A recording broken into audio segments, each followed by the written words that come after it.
All right, maybe in the interest of time, we'll get started. Thank you everyone so much for being here today.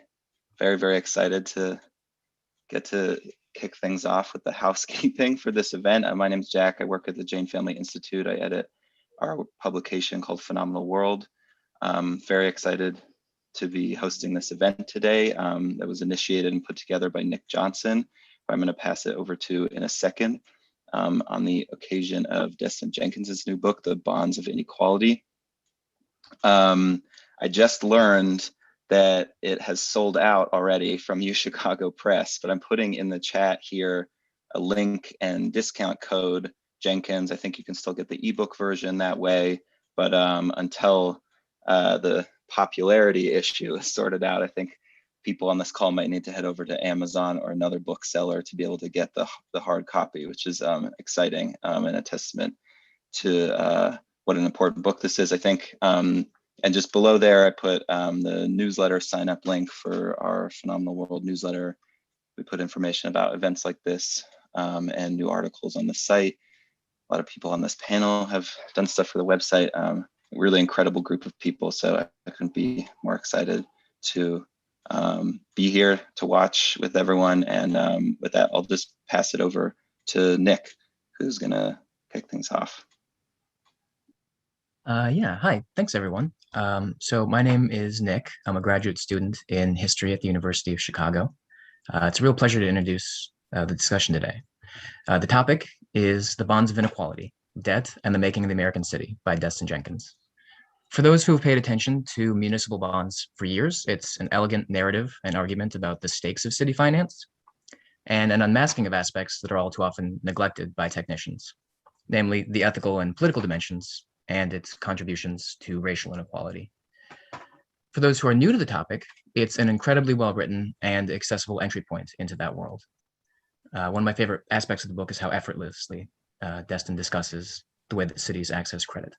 And it's a topic that's important more now than ever as city budgets become politicized and mainstreamed. We've got a wonderful group of people here to bring their particular perspectives on finance, the history of the city, and racial capitalism. And in a minute, I'm going to pass it over to John, who will be moderating our discussion. But first, I'd just like to thank our sponsors and do a brief round of introductions. So thank you to the Law Letters program at UChicago for providing funding, and to the Jane Family Institute, in particular Jack, who set up the digital logistics for us today. And thank you to our panelists, some of whom are coming to us from Sydney, Australia at 1 a.m. It's a bit of a logistics nightmare to organize a global panel, but I think we thought it was worth it. So in particular, thank you to Melinda Cooper, who is a professor at the School of Sociology at the Australian National University. Her research focuses on social studies of finance, neoliberalism, and social conservatism. She is the associate editor of the Journal of Cultural Economy, and her most recent book is The Asset Economy, Property Ownership and the New Logic of Inequality. Peter James Hudson is an associate professor of African American Studies and History at UCLA. His work weaves together themes surrounding the history of capitalism, white supremacy, and American imperialism, with a special emphasis on the Caribbean. In addition to being the author of Bankers and Empire, How Wall Street Colonized the Caribbean, he is a persuasive advocate and practitioner of radical, publicly engaged scholarship. Yakov Feygin is the associate director of the Berggruen Institute's Future of Capitalism program. He holds a PhD in history from the University of Pennsylvania and has published on Soviet economic thought and international political economy, including on Phenomenal World. Sarah Quinn is associate professor of sociology at the University of Washington. She is the author of American Bonds, How Credit Markets Shaped a Nation, an auspiciously similar title to the one we're discussing today, as well as the author of a number of articles on the structure of the American state, credit markets, and moral economy. David Stein is UC President's postdoctoral fellow in African American Studies at UCLA. He's published widely on the civil rights movement, the Federal Reserve, the carceral state, and the connections between them. And finally, last but not least, our fearless leader, Jonathan Levy, who has been at work on a project reinterpreting the history of American capitalism through a post-Keynesian lens. And with that, I'd just like to say thank you all for doing this today. I've really been looking forward to this conversation for a long time, and to the book for even longer. Congrats, Destin. It's really an accomplishment. Excellent, Nick. Thank you so much for your efforts in organizing this event. Thanks as well to our sponsors. I guess I'd like to begin by just saying to Destin, congratulations. This is really a remarkable achievement, and I look forward to our discussion. Let's begin. I'll just say a few words about the format for attendees. Each of our panelists will speak for about 5 to 10 minutes, and then Destin will have a chance to respond. And then at that point, I think there'll be an opportunity for some discussion among the panel about the issues that have been raised, but also, by all means, please insert any questions you might have in the chat. I know that time will run out before we're able to get to everything, but I'll try, if I can, if there is time, to bring some of your remarks into the discussion. So with that, our first speaker is Melinda Cooper. Okay, so am I coming through clearly?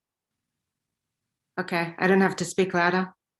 Okay, well, first of all, congratulations to Destin. I got this book. It may be the only copy in Australia, and I had to drive out to the country to get it, but it was so worth it. It's such a great book. It's so readable. Okay, so here's my spiel. The classical defense of public debt holds that government bonds are a debt we owe to ourselves. The argument has long served as a powerful retort to fiscal conservatives. But the promise of public debt finance was always complicated by the fact that government securities were underwritten by private banks and distributed unevenly among the voting public. As mid-century Keynesians acknowledged, the democratic promise of public debt finance was internally hamstrung by the class conflict between the net owners and the net servicers of public debt, the bondholders and the taxpayers. Dustin Jenkins shows how this conflict was temporarily resolved in the post-war years through what he describes as an intraracial cross-class compact between white bondholders and white wage earners. By underwriting and investing in municipal bonds, financiers powered a long construction boom in infrastructure for middle-class whites, which in turn helped subsidize blue-collar wages in the segregated building trades. Jenkins' history adds an important piece to the picture of the Keynesian consensus. He reminds us that this was never just an agreement between industrial capital and labor unions. It was also a financial trade-off between institutional asset holders and wage earners, who through the extension of federal immuni debt were themselves able to become homeowners and small-time asset holders. What bondholders extracted from this deal was a federal tax exemption on interest, a provision that continues to make muni bonds a precious tax shelter for wealthy investors. White wage earners were expected to service that debt through their taxes, but they also got something in return, what Jenkins calls an infrastructural investment in whiteness. Yet Black residents also serviced the debt and saw little investment in their own communities. Jenkins' attention to the conditional nature of Keynesian public investment helps clarify the reasons for its crisis in the 1970s. Marxist scholars have offered their own analyses of this predicament. Mikhail Koleski, for instance, predicted that Keynesianism would always backfire because at a certain point it threatened the very modus operandi of capitalism, releasing workers from the fear of unemployment and the state from the blackmail of investor confidence. As soon as the interests of asset holders in particular were threatened by rising wages and prices, Koleski warned, big business and the rentier interests would declare the situation manifestly unsound. The fear was that Keynesian public finance, when pushed too far, could inflate away the returns on private investment and produce a de facto socialization of finance. But whereas Koleski assumes a bipolar face-off between labor and capital, Jenkins reminds us that this bloc called labor was always stratified and thereby already primed for division. So when bondholders declared a state of emergency in the 1970s, it was not only because the white working class was pushing up the price of labor, but also because others were rushing in from the margins, demanding to be included in the segregated building trades, for instance, or pushing for public investment in their own communities. In Jenkins' telling then, the financial limits of the Keynesian consensus were always racial. And if the consensus founded in the late 1960s, it was because the liberation movements of the time were transgressing those limits, forcing asset holders to fund public investment at a price they could no longer tolerate. There now exists a rich historiography of the labor, housing, and welfare rights movement of the period. But Jenkins uncovers a less familiar kind of Black activism, one that struck at the nerve center of Keynesian public finance because it focused directly on the mechanics of urban spending. His account of the bond boycott shows us how Black activists and residents sought to deliberately withhold their votes from specific bond referenda so that investments might be distributed more fairly. Jenkins is careful not to overstate the success of these debt strikes. He is aware of the limits of divestment when it fails to disturb the fundamental inequality between the net owner and the net servicer of public debt. But it seems to me that it was precisely this core equilibrium that was upset by the larger cycle of movements of the 1960s and 70s. The Black debt boycott was part and parcel of a long wave of revolt that extended from the core to the margins of the labor movement, a movement that threatened by direct and indirect means to raise the price of the social wage. The reason why cost-push inflation was deemed so threatening is because it steadily eroded the returns on fixed income securities, such that bondholders found they were lending for free or at a loss, unwitting agents of a de facto socialization of finance. Some of the most illuminating documents that Jenkins uncovers are those in which bond analysts candidly discuss the impact of urban riots and bond boycotts on the pricing of government securities. Jenkins' decision to focus on the humdrum archive of municipal technocrats and bond financiers is more than vindicated by the bluntness he finds there.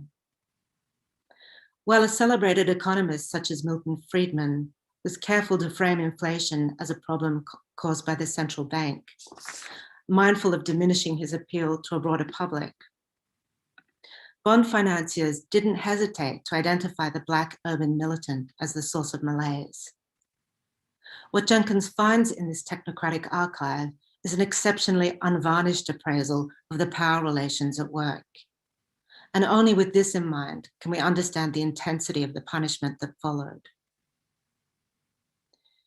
Jenkins' chapter-long detour by the New York City debacle of 1975 helps underscore his point that the nationwide urban fiscal crisis was less a financial imperative than a simulation of a crisis on behalf of a political project.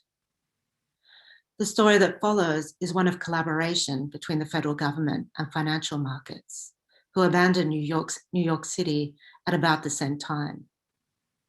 Not because it was exceptionally profligate, but because it had unusually intractable obligations to its low-income and minority constituents. As bond investors fled to the global south in search of better returns, President Ford's Treasury Department refused to extend a lifeline, determined that New York City should serve as an example to other cities across the country. Ironically, the federal government was itself subject to the same discipline a few years later, when investors fled the dollar en masse, refusing to invest in US securities until inflation was brought under control.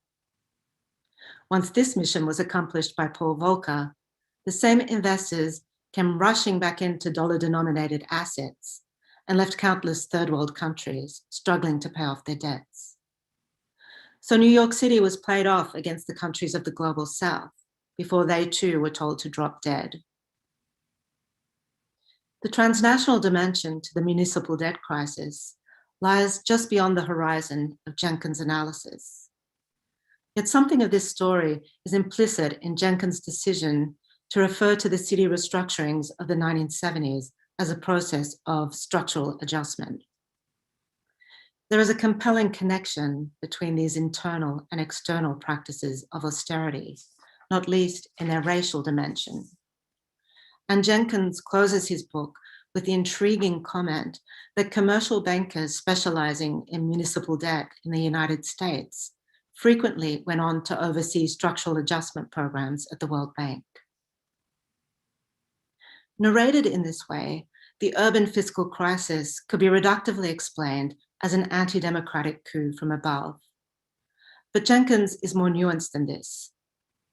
Amongst the many themes that are woven throughout the book, we find an extended reflection on the relationship between democracy and capitalism, thrown into unusually stark relief by California's tradition of popular referenda on bond measures.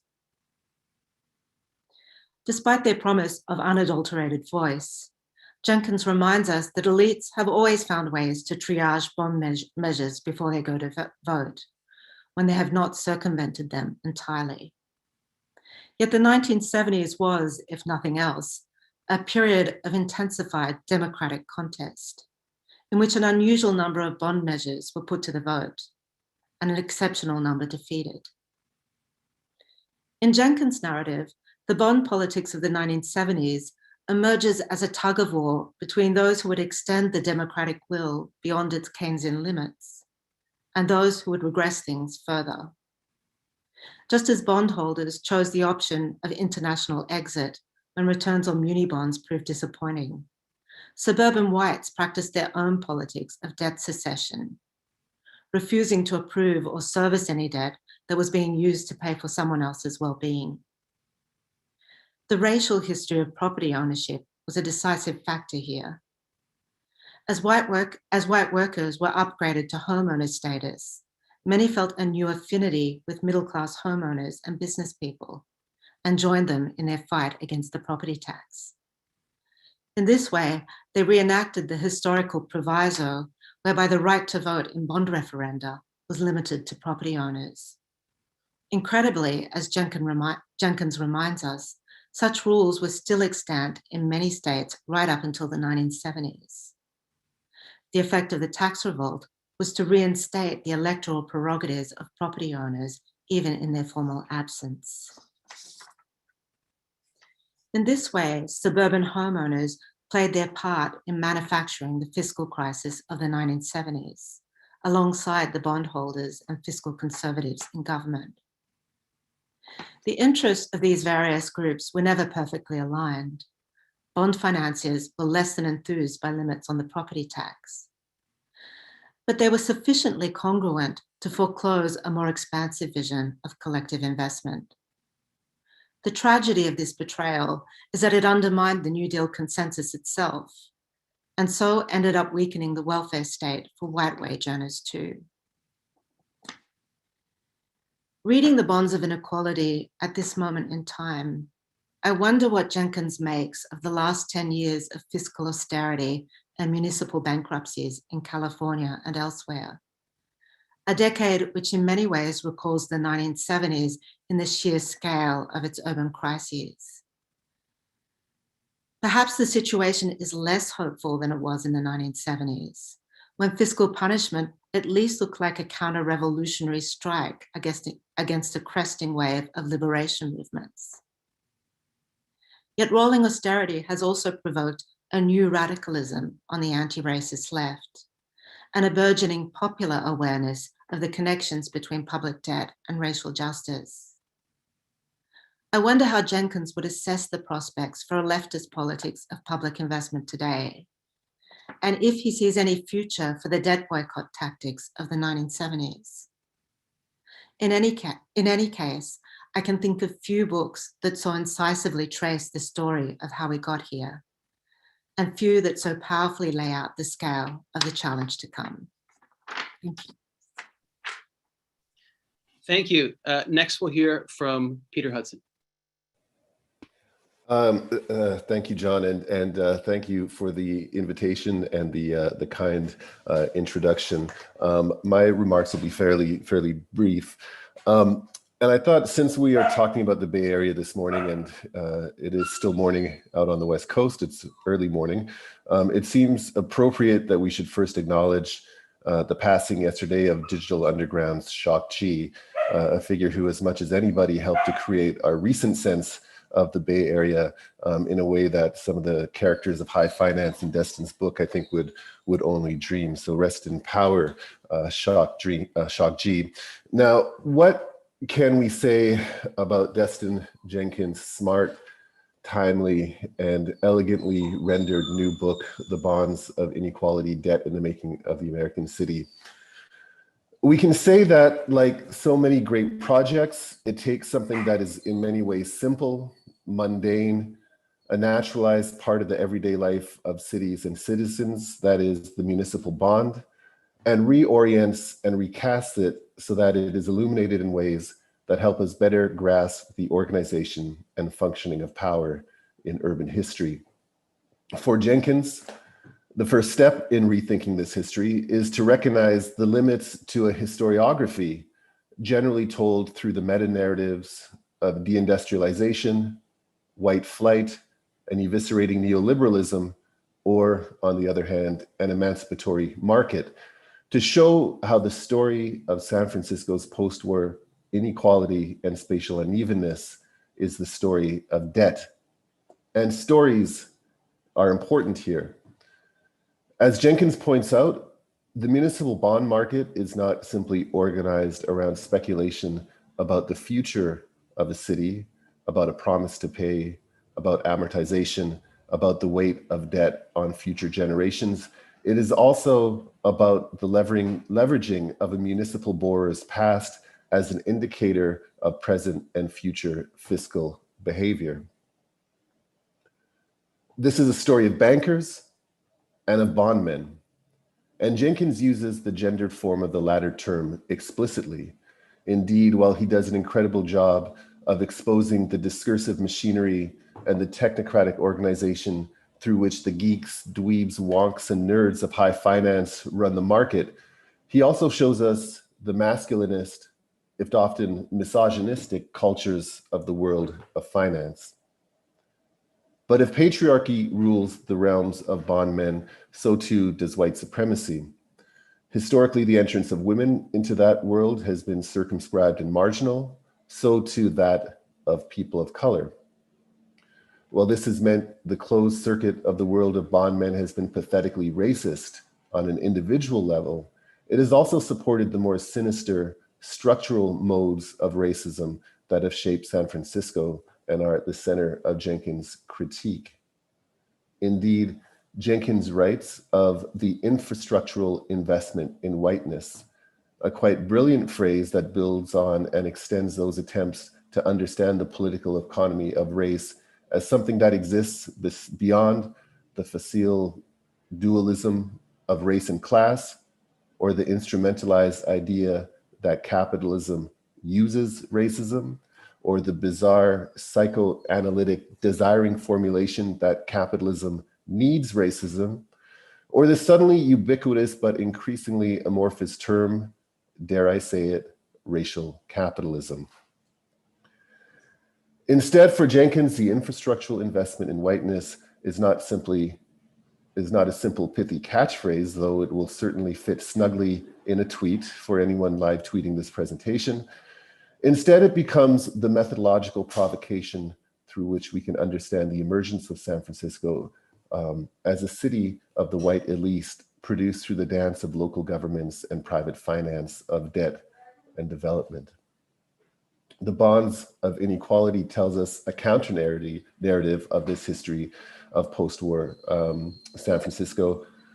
But as methodology, Destin has also given us a toolkit to help, as he writes in his conclusion, to help us understand, as he writes in his conclusion, or for the residents of tomorrow's Detroit and Puerto Rico, that is, as he writes, all of us concerned with debt, political economy, and the infrastructural investment in whiteness need to read this important book. I want to end, and I said these were very brief remarks, but I want to end with some questions and a comment. The questions, and this is if Destin has the time or the interest to use the phrase, the word. I wonder if Destin could say something about his encounters with the archives, indeed the humdrum archives, and what he found there, how he found them, how he accessed them, I think would be an important thing for people to hear. But also how Destin developed a methodology. Were there models of writing or thinking that helped him get to the profound and elegant process and project that is the Bonds of Inequality? And again, following on the last presentation, I guess the question I have also, is there a way out? I think we've seen the great pause of the current pandemic has enabled people to rethink cities and the uses of cities, the creation of the 15-minute cities. And you know, the pause has enabled us to see cities differently. But does Destin see the possibilities for models of redistribution and development without the kinds of debt and displacement that we become accustomed to? And I should say, finally, on a personal note, it is absolutely incredible to see this book in the world and to see it go from queries that Destin was posing about the bond market and municipal financing as a grad student many years ago to this wonderful object we have now, or at least those of us who were able to get a copy before it sold out have now. And I should say that if people want to put mine up for auction, I'm willing to sell it to the highest bidder. But what I should say is what is important to me is not only the book itself, but I think the community that Destin has created around the book, certainly a community of other scholars, but also of friends, and I would say especially of his family, because I think his parents have never been far away from discussions of this book and of the work put into this book.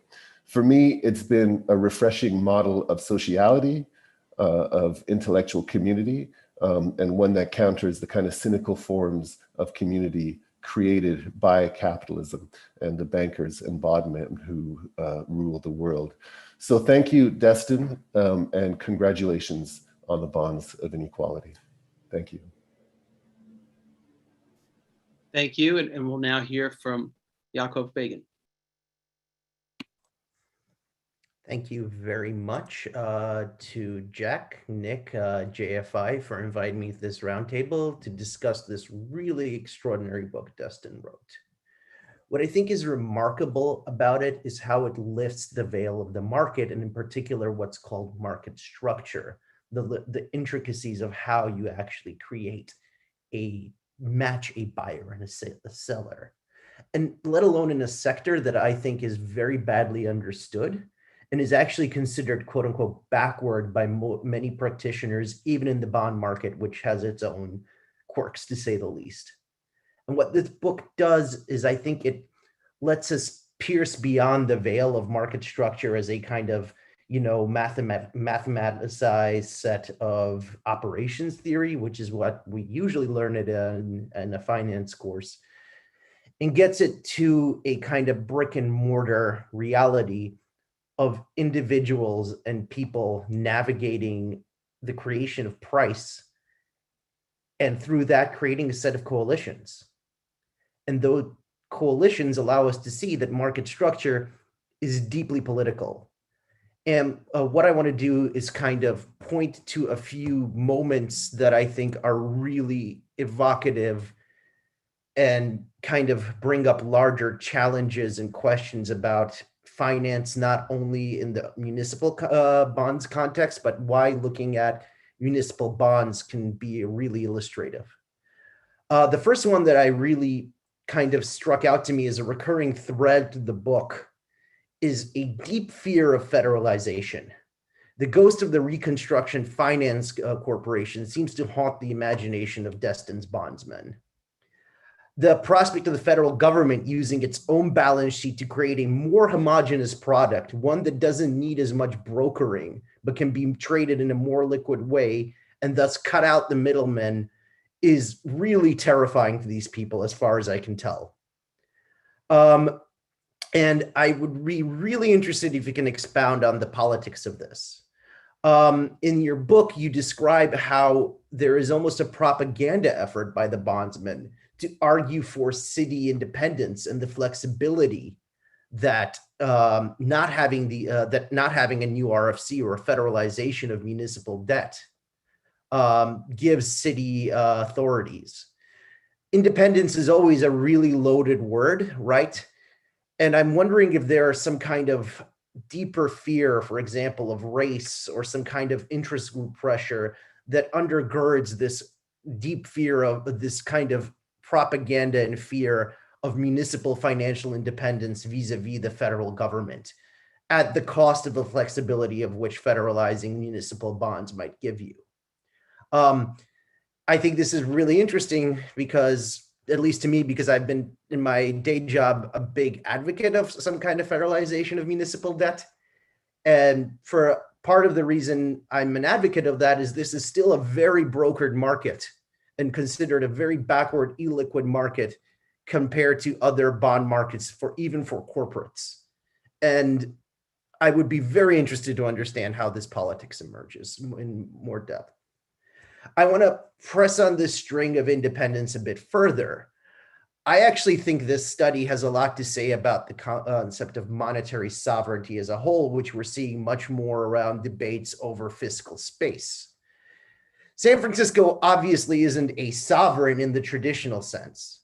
However, I think there's a really great re-articulation of the concept of sovereignty in the monetary sphere taken from a paper written by Jens von Kluster and Stefan Morau, which I can post and recommend. It's a great paper. And they discuss the topic of monetary sovereignty as never conforming to the Westphalian nation state norm. And thus instead they redefine it as the ability of states or any other units to make choices to achieve their ends through the use of financial markets. And from that point of view, I think San Francisco is a really great case study and story. We begin with a market which is shaped actually by New Deal banking legislation.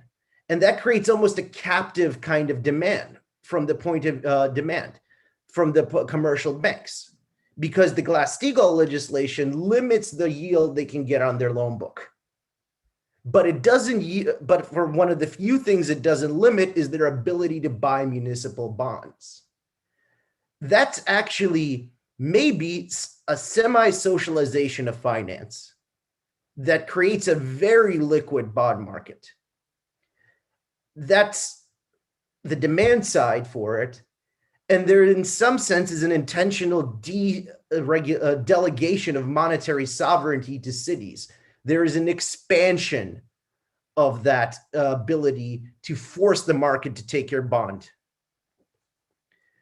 Then there is the supply side, right? And that's where I think the book really excels. There's this coalition that Dustin describes of white middle-class homeowners and tradespeople that creates a consolidation over this term of infrastructure as this neutral apolitical thing that allows these bonds to be issuable. Something that I think carries a lot of resonance today, right? And the question is, how does this break down?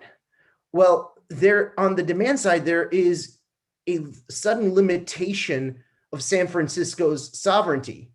And it's broken through by this Minskian process of financial innovation, right? Particularly the rise of the CD, the certificate of deposit, which seems very pedestrian to us today. But it gives commercial banks more leverage over cities because it creates an alternative source of yield, right?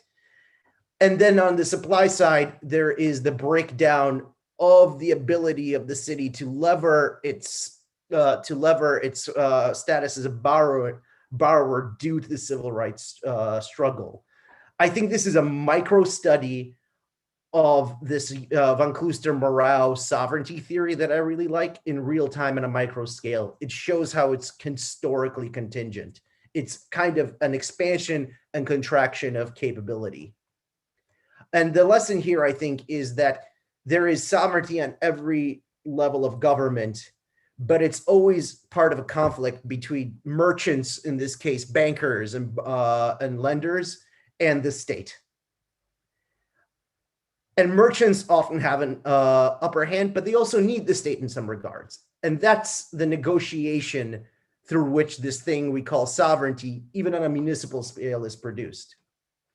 And a lot of this capacity comes from of the state as a socially coherent actor.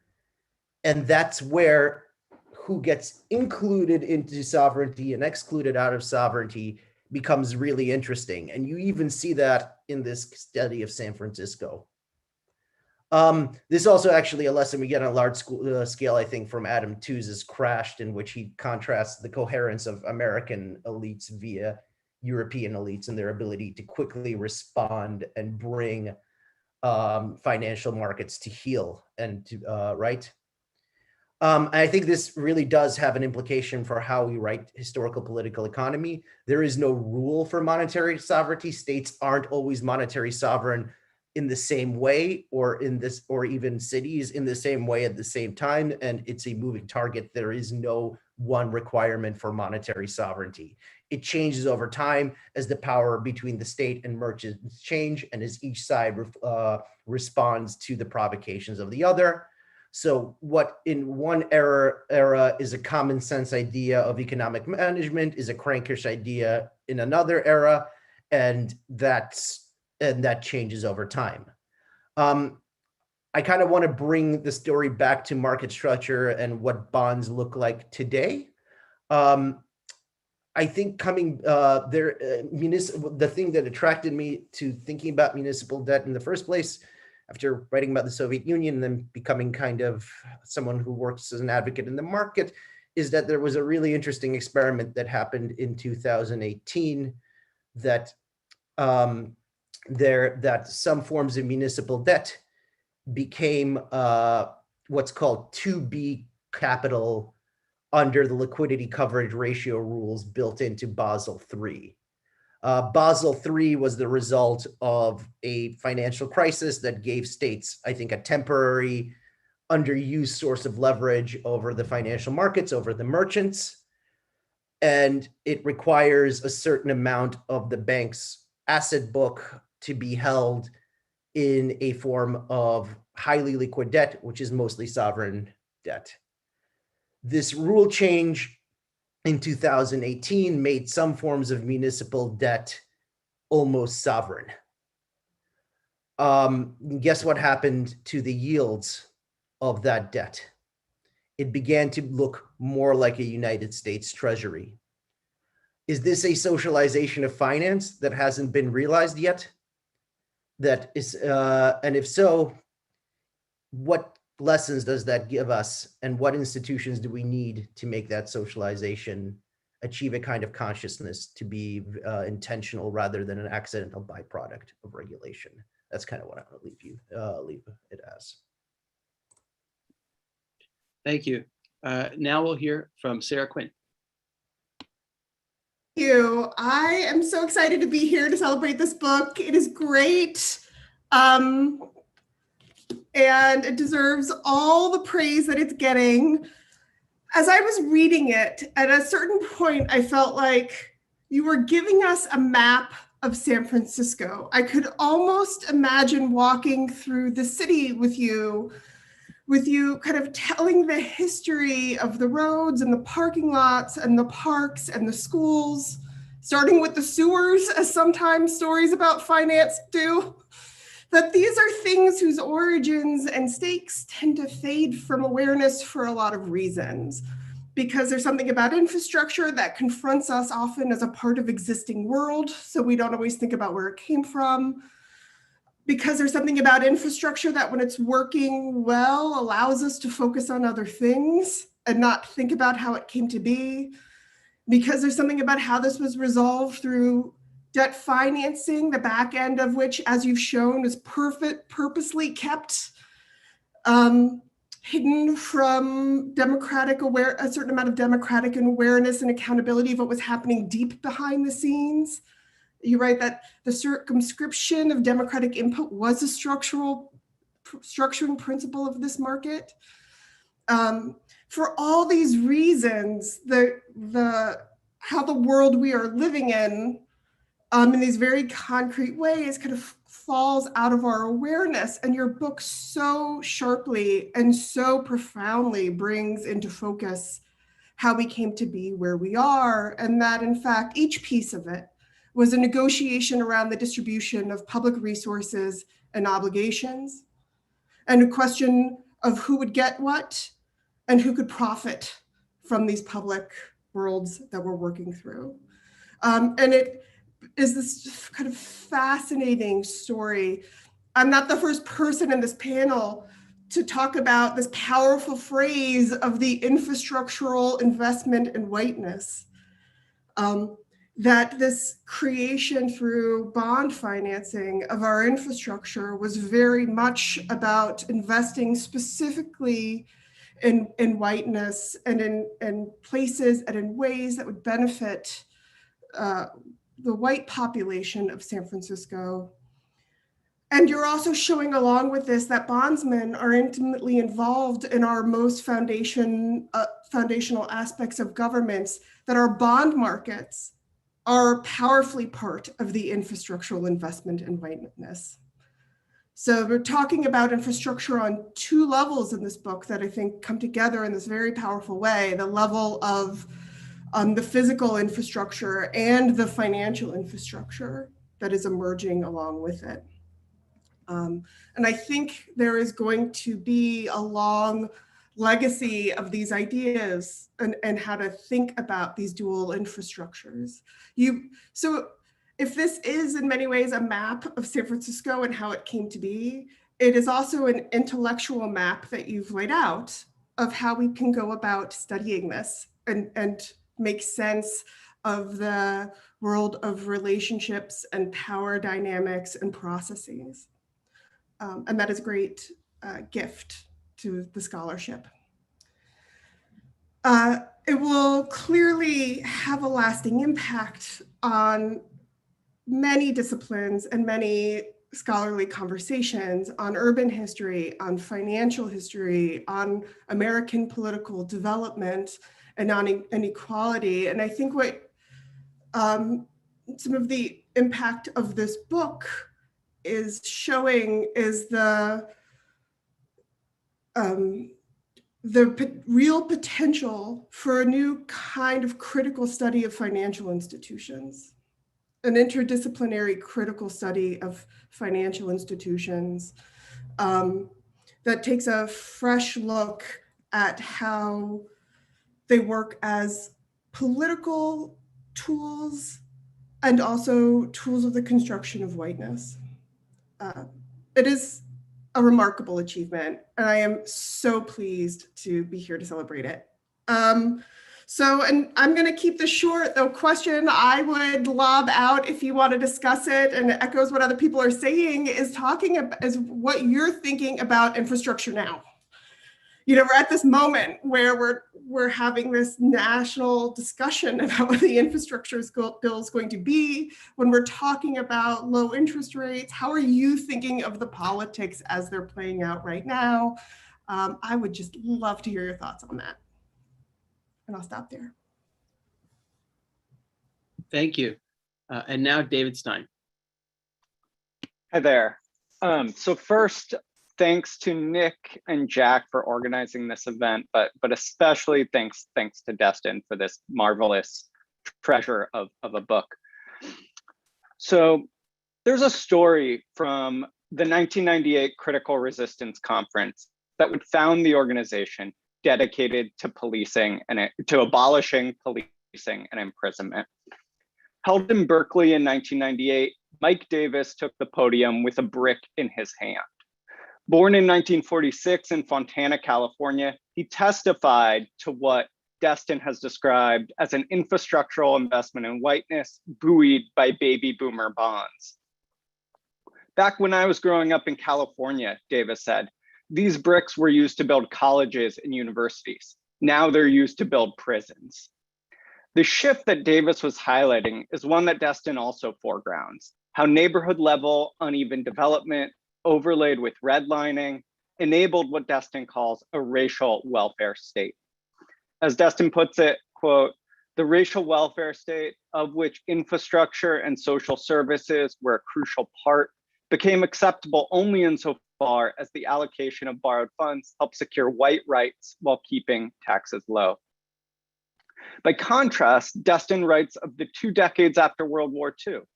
During a moment of historically low interest rates, Black neighborhoods were continuously deemed unworthy of debt. I first learned about the state and municipal bond market a few years after this conference from the group of activists who organized it. Here I'm going to share one of those documents. If I can, let's see. Yeah, here we go.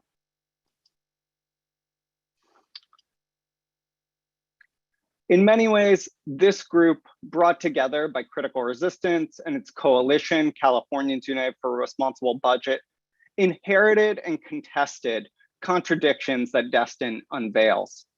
Who was worthy of public debt and for what use? This is the animating question of Destin's book and Davis's implicit point. As Destin notes, since the 1970s especially, elected officials governed on a position of severe restrictions on social welfare while pumping ever-increasing appropriations into policing. It's less well remembered today, but just before the 2008 recession upended state municipal budgets, California was trying to embark on the largest prison expansion plan in the history of the world. It's also less well remembered because due to dogged activism and the Supreme Court's Plata-Coleman decision, it didn't occur. But in the fall of 2006, Governor Schwarzenegger planned to build 78,000 new prison beds atop the state system, which already caged 174,000 people at the time. The time New York prison system held about 63,000 people. So this proposed expansion would have been like adding New York's and Nevada's entire prison systems to California's. So what does all this have to do with Destin's book? Well, as we can see, Schwarzenegger wanted to borrow about $10 billion to finance the cages, but he didn't want it to go before the voters to try and use general obligation bonds. After all, in May 2006, 61% of Californians said that the state had built enough prisons. So instead, the governor wanted to use lease revenue bonds to build the cages, which could be passed by a 2/3 vote of the legislature. Reliant on the higher interest rates to fund them, the plan would have steered upwards of $18 billion in public money to lenders. As Destin's book shows, it was the volatility of interest rates that created the conditions for removing the sorts of funding decisions from voter approval, under the idea that politicians should move quickly to lock in loans or to refinance when there was a relatively advantageous moment. Undoubtedly, as Bonds of Inequality also teaches us, Schwarzenegger's decision was also shaped by the group that Destin rightly dubs the fraternity, a group of men who, in his words, quote, developed trust through racism, elite white supremacy, ripoffs, and misogyny. And in so doing, these bondmen furthered their ability to collectively stitch together the municipal bond market. I learned about all this under the tutelage of the late, great prison abolitionist and environmental justice activist, Rose Brass. The organizer, Ruthie Gilmore, once dubbed an activist activist. Rose believed in using any and all tactics to fight the death-making institutions of imprisonment, policing, and pollution. As someone who made the Bay Area her home, I wish Rose were here to have this conversation with us. She would have loved so much to discuss with Destin the lessons of his book, bourgeois development, the violence of technocratic knowledge, and more. She would have especially been enraged at the use of municipal debt to build her hated golf courses. Well, she's not with us. We can still learn from her. So I wanted to play a brief radio clip of her voice discussing the lawsuit that she brought alongside other anti-prison activists of Californians United for a Responsible Budget to prevent this use of lease revenue bonds. It was tactics like these, along with a number of other factors, which ensured that those 78,000 new prison beds were not built. So.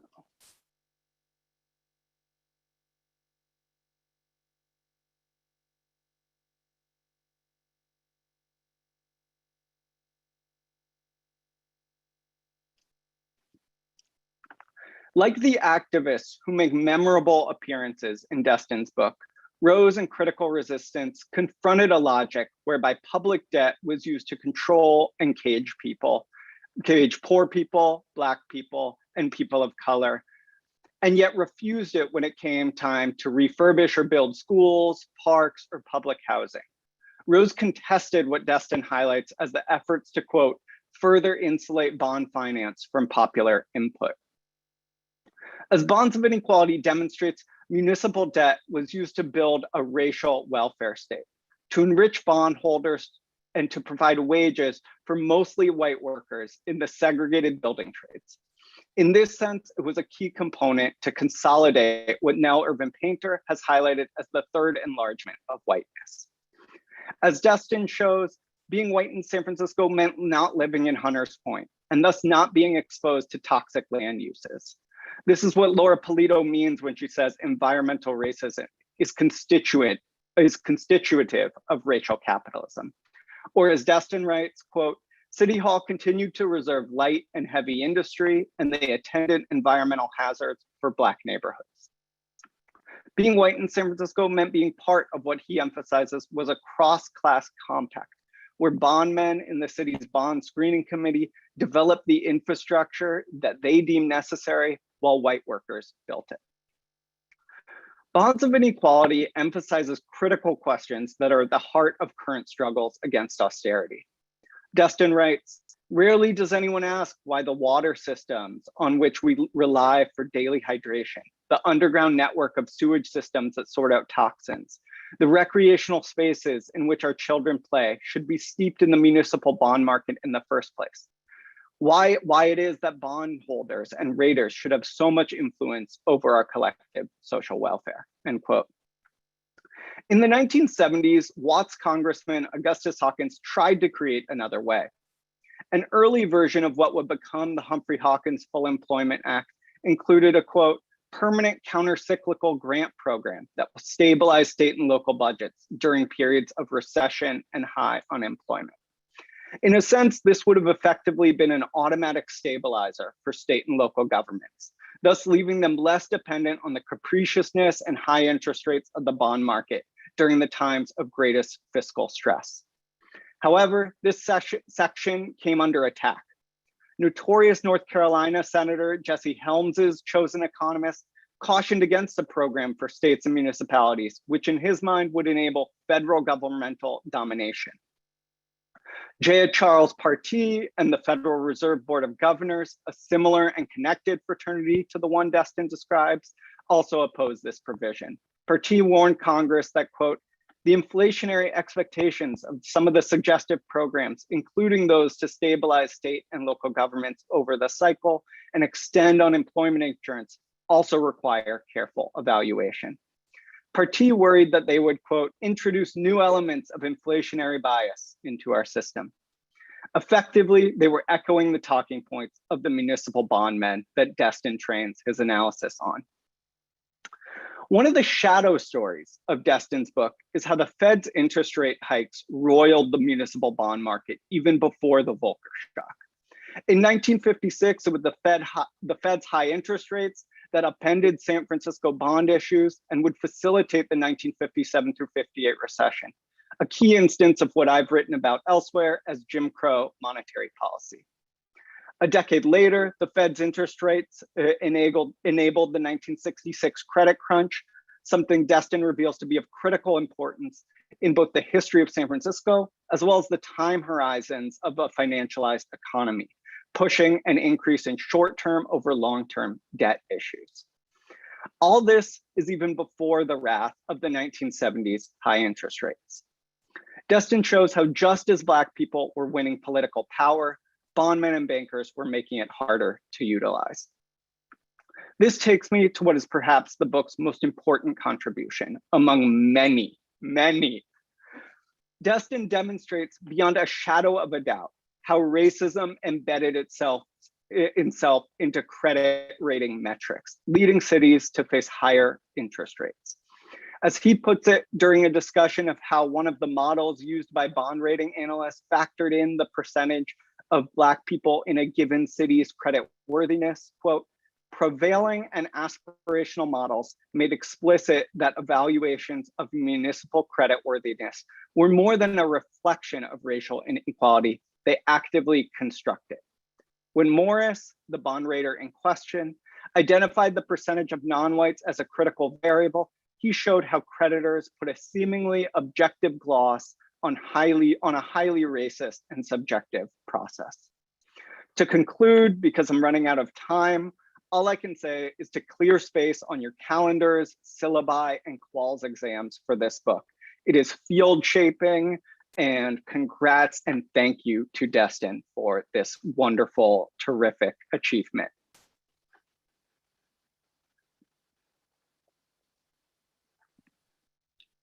Great, thanks to all of our panelists. We have a lot on the table, and we'll now hear from Destin. Destin, the floor is yours. Wow. Thank you to everyone. That's just very overwhelming and a bit emotional in that, you know, you work on a project for a very long time and you're drawing up schematics and revising and rewriting, and to know that it came together and I'm being read in this way it feels good. Okay, now I got that out the way. Let me backtrack and give some thanks. So thanks to Jack Gross for arranging this, JFI as well, Nick Johnson for the invitation and opportunity, to John Levy for moderating, and to all of these incredible guests and panelists for reading the work. I don't want to take up too much time. So what because I've said what I've had to say in the book, but I do want to kind of speak to 4 issues that I think responds to each of some of the concerns of the panelists here. So the first thing I want to speak to is archive and storytelling, in particular archive. So there's this description of the technocratic archive, as Melinda put it, and Pete asking me more about what I encountered in the archive, what I found and how I accessed some material. So, I mean, the first thing that jumps out to me is the Alan K. Brown papers, which is essential to the book, housed at the University of California, Berkeley. And when you read his papers, there's this sense that he doesn't feel, this is a guy who was once described as Mr. Municipal Bond, worked for Bank of America for a great deal of time here in San Francisco Bay Area. And you read his papers, his internal memos, there's a sense that he wasn't getting his just due. And he's trying to secure more funding for the bond department, the municipal bond department, to hire more employees and personnel, more equipment. But he's a copious note taker, and he stashes all of these materials at Berkeley. He actually never graduated from Berkeley, but had a deep affinity.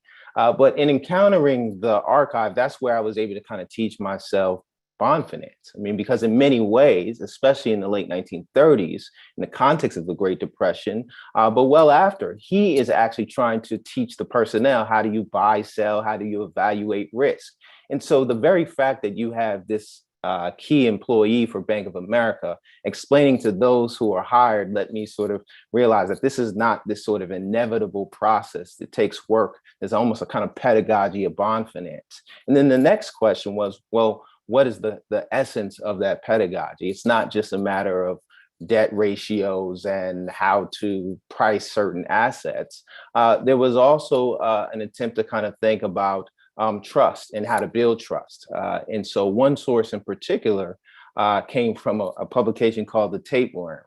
And so for folks who have the book, I was able to include these really raunchy, almost pornographic, I think, frankly, pornographic images from the tapeworm, where there are all of these double entendres, where you have the commentary from a supposed woman or secretary who's talking about how she likes to be bonded, right? And there's all of this way in which there's a play on the language of bond finance, technocratic language of bond finance, in this highly sexualized, in some cases racist and certainly patriarchal way, to teach one another how to actually make this world work, how to actually buy, sell, invest, and underwrite debt. And so that was when I sort of approached the archive, the big question was, well, what do I do with that material? again, there's one way in which you could say that the ratios, the numbers, the dollars and cents, the ways of organizing syndicates, the ways of dropping so-called deadbeats from syndicates is the story. That is the essence of how you buy, sell, and invest in debt. And thus the material in the tapeworm is some sort of externality, some sort of overflow. But it wasn't. And so then the narrative quest was, in addition to sort of locating this material, the narrative quest was, how do I tell the story together? How do I not treat this as, again, the tail on the dog? And in many ways, I mean, we start to think about influences here. Pete, you always say that I give your dissertation too much credit, but in many ways, that's what you were up to, right? The ways in which these bankers during the early 20th century are performing blackface and how that's key to financial transactions and the imposition of odious loans on Caribbean nations.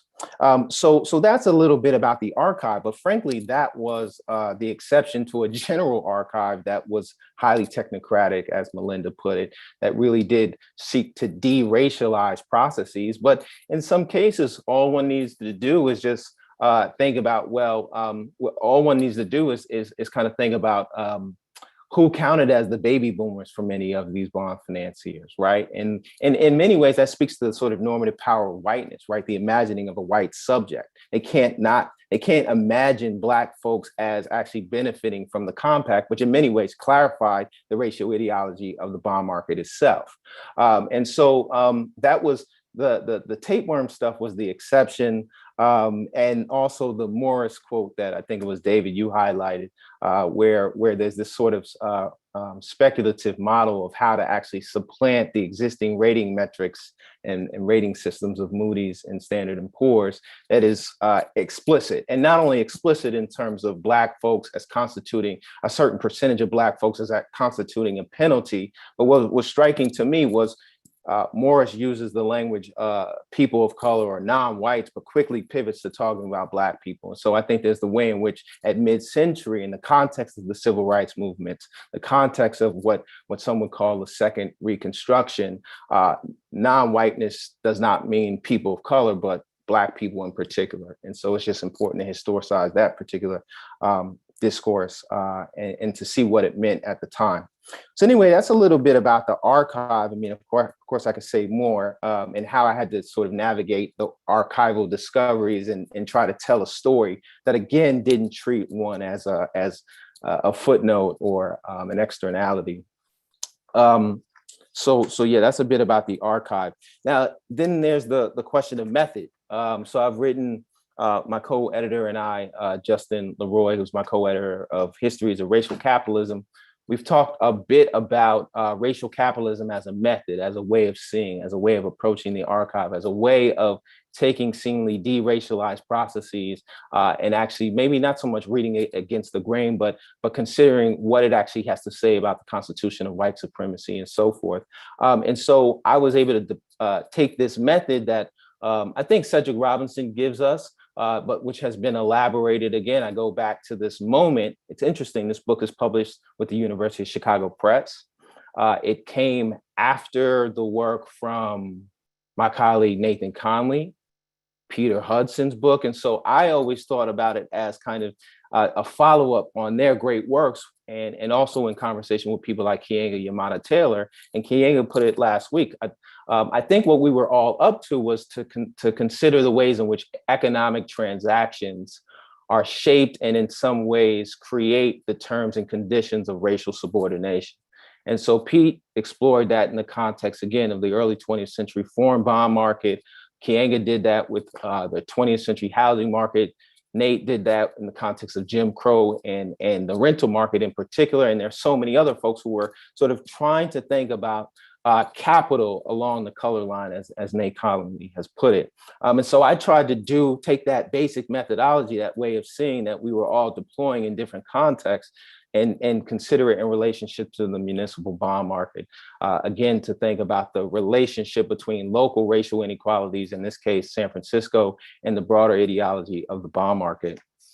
And to think about not just to approach that question of levels, the market and the local, not just from a theoretical vantage point, but to locate the ways in which the actual individuals who are key financiers in the bond market are actually appointed to, for instance, the bond screening committee in San Francisco, right? So it's the continuity of personnel. These guys, you could say, are wearing multiple hats, or precisely because they have the reputation as key bond financiers in the bond market, they're appointed to such local committees, and thus the sort of interplay between the ideology of the bond market and local racial inequalities interacts and feeds back onto one another. Okay, so that's a little bit about methods. I want to say something about the infrastructure investment in whiteness. Shout out to Joe Mysick, who in many ways wrote a great history of the Daily Bond Buyer, another source which I rely heavily on. He wrote this piece in the early 90s. We did a Q&A actually this week, which was just published yesterday. And he asked me a bit about the infrastructure investment in whiteness. And one of the things I just kind of want to highlight, when I use that, I can see the ways in which as a concept, it hopefully is useful and portable. But I also want to just be clear that what I mean by the infrastructure investment in whiteness is a historically contingent social compact, right? Which is not to say that there's not such an infrastructure investment in whiteness at this moment. Certainly there's a contestation to break the infrastructure investment in whiteness at this particular moment. But I'm talking specifically about working class white folks who built the physical infrastructure on which the middle class, white middle class, relied for their consumption habits, and which ultimately redistributed wealth upwards to largely white bondholders. And so that was my attempt to think about not just class as income or as a relationship, but also to draw special attention to wealth. And obviously folks over the last 10 to 15 years have thought a lot about the racial wealth gap. I tried to explore that by way of bond finance. So I was taking the kind of great interest in the racial wealth gap through indigenous dispossession, enslavement in the late 18th and early 19th centuries, thinking about the racial wealth gap expanded through Jim Crow, thinking about the doubling down or the doubling mechanism of New Deal housing policy and expanding the racial wealth gap. I wanted to consider that question of wealth and racial wealth, but again, through the vantage of the bond market. But again, I think it's interesting too. I mean, I started to think about the infrastructure investment in whiteness in the late 19th century. If you read somebody like Robin Einhorn, she's talking about special assessment bonds. That's largely an investment for white folks, but white elites. And so one of the things that really struck me was, again, this kind of cross-class compact, intra-racial, intra-white racial compact among a white working class, white middle class, and white upper class at mid-century, which was different from, again, the late 19th century counterpart or late 19th century forms of an infrastructure investment in whiteness, but again, elite whiteness. Okay, so that's just about just kind of making sense of that particular phrase and framework. And again, I'm building on Cheryl Harris, George Lipsis, the possessive investment in whiteness.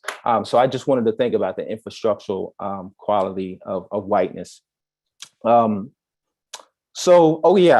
now politics. I mean, politics today. Sarah asked how I'm thinking about infrastructure at this moment. And I mean, I think the first thing I would say is it's interesting. I mean, nowadays you have, and this is a great work of David Stein and Yakov and so many others who have highlighted the boogeyman of inflation, right? In the ways in which even at this moment, you have folks who are opposed to this massive infrastructure spending plan because they see it as harkening back to or potentially generating a type of inflation that we saw in the 1970s. But I think in many ways, the interesting, at least thoughtful, it's worth thinking about sort of historical analog or parallel is 1946, 1947. Again, that's where I begin the book, this moment of low interest rates, and seeing that as seeing that moment as offering some lessons in the present. And the lesson in particular, and this kind of came through a conversation I had with Adam Tooze and Kim Phillips-Fine a few weeks ago, or I guess it was February, I forget. This idea of low interest rates actually as a trap, as actually an opportunity for cities perhaps to issue bonds to fund, for instance, a kind of progressive anti-racist vision in the form of infrastructural investments, but which nevertheless deepens the power of finance, does not disrupt governance through municipal debt. And so that's one comment about low interest rates as a potential trap in that way. Again, the idea that the revolution can be financed by high finance, but in ways that ultimately undermine or perhaps lead to a counter revolution in against the kind of progressive vision articulated by, for instance, members of the movement for Black Lives. So that's some thoughts about the present moment and low interest rates. I think I'm deeply influenced and intrigued by the work of, I guess, Yakov, you have posted this. I don't know if this person goes by Policy Tenson, but interested in the idea of an independent agency, especially for around green finance.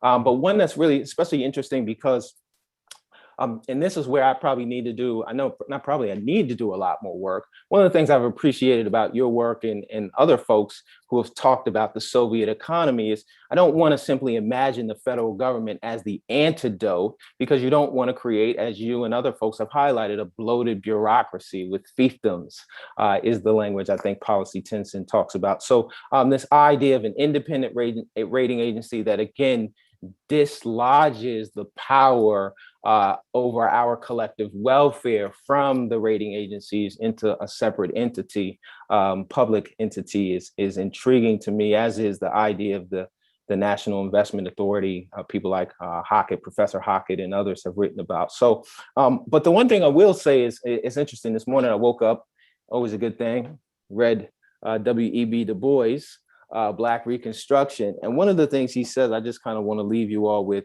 and then I'll stop talking. He's talking about public education, and he says, I want to just kind of pull it up here. Du Bois says, public education for all at public expense was, in the South, a Negro idea. And he goes on to say how, he says, and it was this demand, again, among the Black laboring class, that was, quote, the effective force for the establishment of the public school in the South on a permanent basis for all people in all classes. What's striking to me about that is a form of universal public investment that does not flatten the real and actual differences and axes of discrimination. And so one of the things I want to say is, in addition to imagining these alternative funding mechanisms, the NIA, other agencies, it's important to think about, have a particular lens that does not try to erase our differences, does not try to imagine and elevate a universal subject that does not actually exist, but to consider investment in the form of infrastructure, not just in terms of redress, but empowering Black, brown, working class, white communities to, again, push back on the power of capital and to sort of land on something we might all genuinely describe as liberation. So thank you all. Again, I'll stop talking, and again, really appreciate it. Excellent. So would any of our panelists like to respond to Destin's remarks, or anything that's come up from other remarks in the discussion?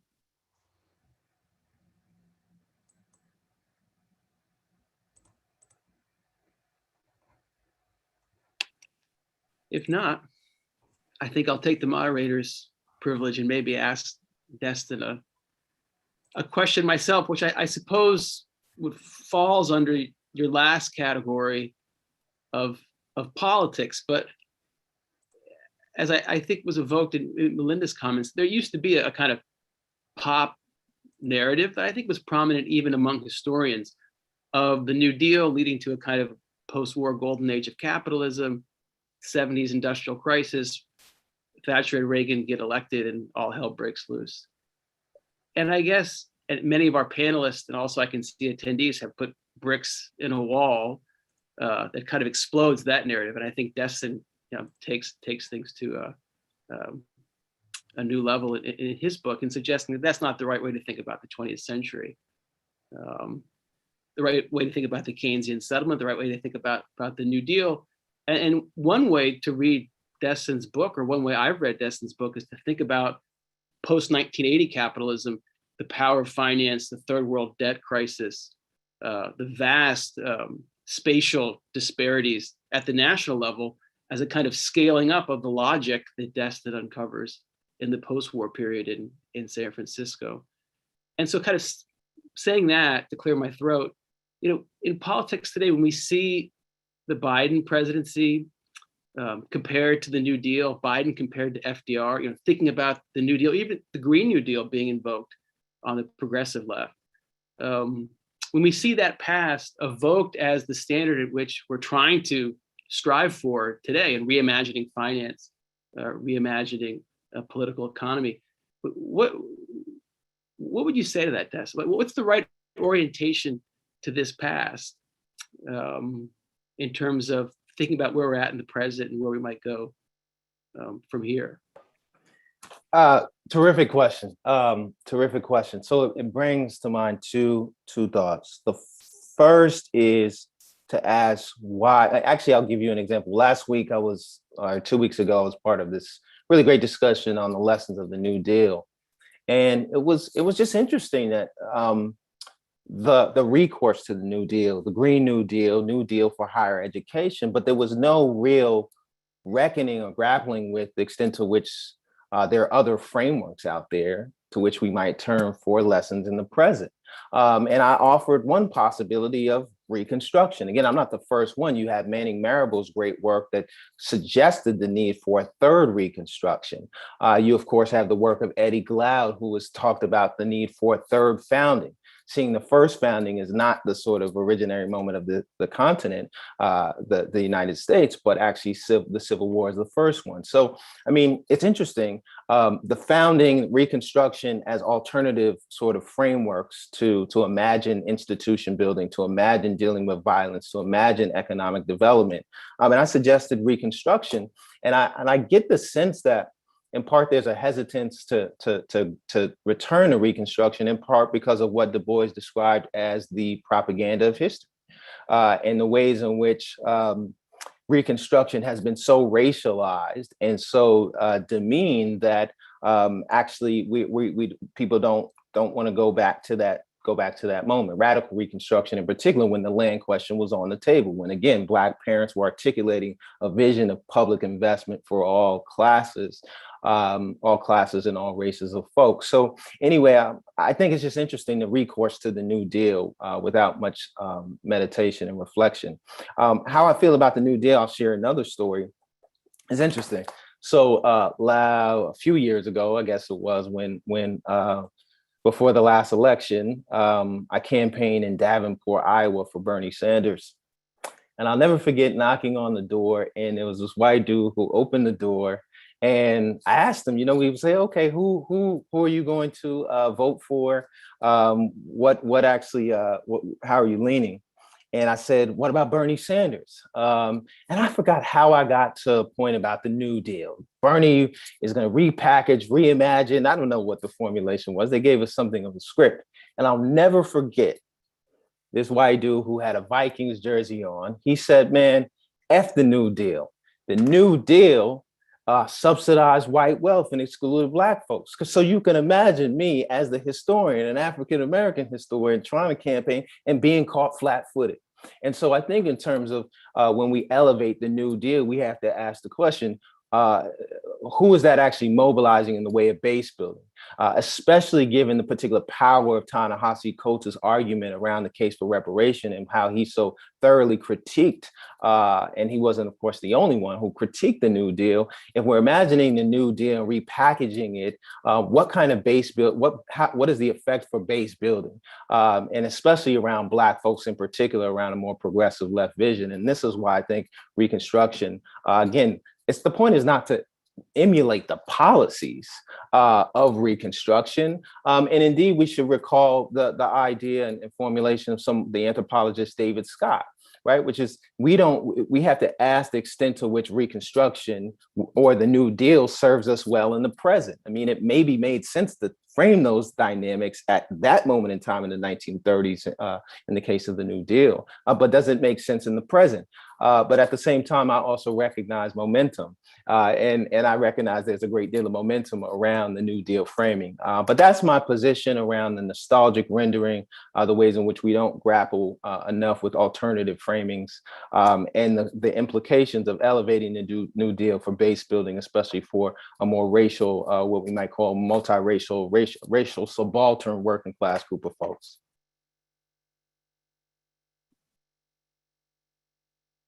Great. The floor is open. We have a few more minutes if anybody would like to add a remark.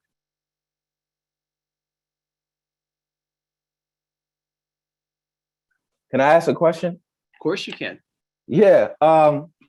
So one question I was trying to grapple with in the Q&A I did again with Bloomberg is this thinking about the infrastructural investment in whiteness in the present.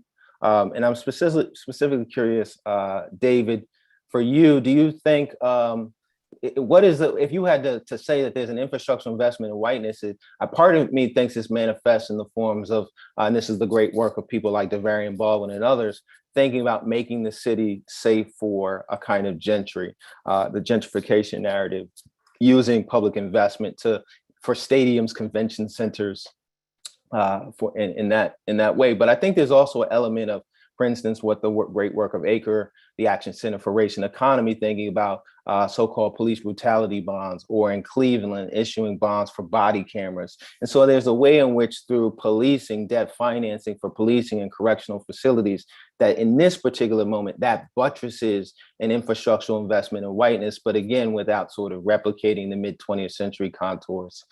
So I was just, for folks who have been so drawn and influenced by that concept, or thought at least was intriguing, how would you make sense of that in this present moment? And again, I ask selfishly because I'm trying to figure that out myself.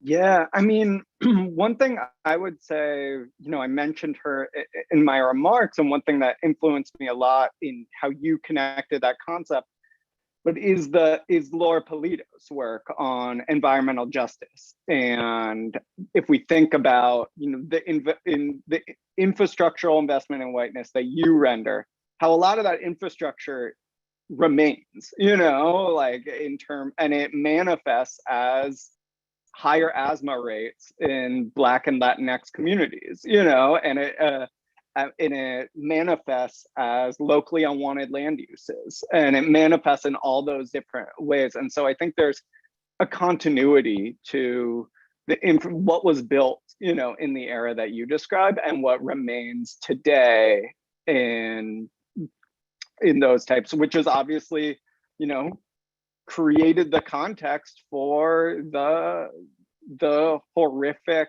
violence, uneven and racist violence of COVID, right? And so I think the infrastructural investment in whiteness is very much, present in, remains in the built environment, and remains in different people's lungs in the deepest and most profound ways. And I think your book shows exactly how that happened and who did that.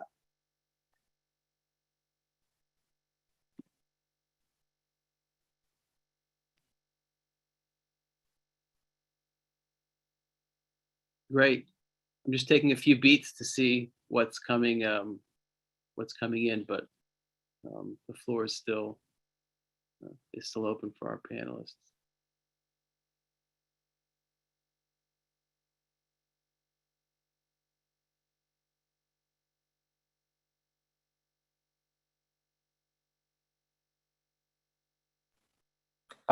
Okay, I'll just say one last thing because We're just about at time. Okay. So Destin, go ahead. Okay. No, it's all good because I was gonna go off and talk about. No, go for it. Go for it. I was saying we have time for another exchange. So please. Okay. I was just gonna go back to something Melinda had said at the beginning.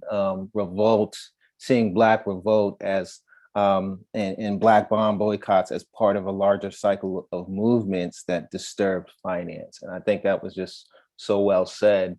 One thing I just will say in the way of just choices, I remember and getting some pushback on this quite a bit. I mean, people would ask me, so where's the resistance? Where's the resistance? And it's one of the reasons why I decided to call a chapter Revolt in particular was, to me, the revolt was a revolt against the downstream effects of the post-war debt compact, but did not arise to the level of pushing back on the structural relationship between creditors and debtors, between cities and financiers. So I think I was able to, what I wanted to do there is that didn't, so thus the the sort of boycotting of local referenda wasn't a form of resistance, especially because for some segment of the Black San Francisco population, they would have been fine with the particular terms of a debt arrangement so long as it created job opportunities for a handful of Black folks. So to me, that just didn't rise to the level of resistance. But I think you are really right, and this is something for me to think about, how, if I were to, you know, sort of revisit that moment in that chapter, to connect it to other series of, as you said, cycle of movements, and the actual response of finance, not just in the bond market, but in other markets as well. So just a really, really brilliant observation. And, you know, I got to think more about that. I guess I would just add, and maybe as a means of concluding, there was a comment that came in on the chat to the panelists, which when Destin evoked Reconstruction as a moment, I think he's right, of a more fundamental reckoning with issues of white supremacy and power and how they relate to political economy, that bondmen ruined Reconstruction too. That's actually right, that the desire of New York City, Wall Street-based bondsmen to return to the gold standard fiscally undermined the possibility of the reconstruction of the South after slave emancipation. But at the time, the issue or the relationship of finance and bondsmen to those processes wasn't that much part of politics, I don't think. Wasn't widely recognized. And it does strike me that since the 1870s, there is a history of these issues becoming much more a part of our politics, much more conscious. The 1970s, this history that Destin tells is part of that. And I think also that this book is part of raising these issues, framing them analytically, making them visible, and bringing them into the public square for political debate. So it's another dimension of Destin's achievement in this book. So thanks again to our panelists. Congratulations, Destin, and thanks to our attendees. And can I just say one last thing before people go? You know, please do. When you write a book, my name is on the book. The acknowledgement section kind of gives folks a sense of people who showed love and really helped. But honestly, I mean, two people in particular. Well, David, I met in San Francisco, funny enough, at the OAH. But I also want to just give a special shout out to Pete Hudson and John Levy, because I met John, as he described this, when this project was just, as he said, a twinkle in my eye. He encouraged me to pursue this work. And Pete Hudson, who has just been a dear friend, encouraged me to continue to pursue these questions, really supportive. So again, this is my book. But it really does take the village. So respect to everybody. Appreciate your time. Thank you for your support, and I hope we can be in conversation moving forward. Terrific. Thank you so much. Everybody. You guys take care. Congrats, Destin. Thank you.